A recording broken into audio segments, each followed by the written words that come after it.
Hi guys! Welcome to Vines Vlogs. Ayan, for today's video, ituturo ko kung paano mag-save ng video na walang watermark mismo. So, dito mismo sa TikTok application, pwede kang mag-save ng video na walang watermark. So, papakita ko sa inyo yung others na na-save ko na walang watermark. Ayan. For example, ito makikita niyo wala siyang watermark sa mga, dito sa gilid-gilid niya or something sa, dyan, sa mga gilid, okay? So, ituturo ko siya kung paano.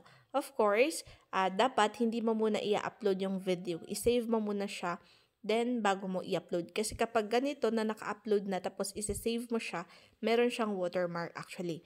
So, mostly nakalagay siya sa draft. So, lagay natin sa draft. For example, itong video na to, gusto natin siyang i-save para i-upload din natin siya sa other platforms.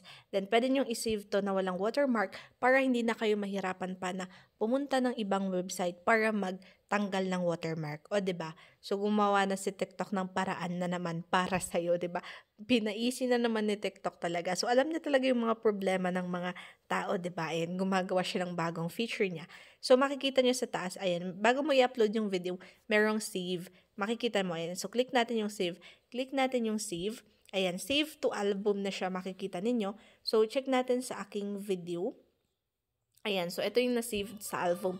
At makikita ninyo, walang watermark. As in, wala siyang watermark sa sides or sa last ng video. Okay? So, ganyan siya, guys, no? Kung paano mag-save ng video sa TikTok ng walang watermark. So, kung gusto nyo mag-save ng video ng walang watermark, then, wag nyo muna siyang i-upload.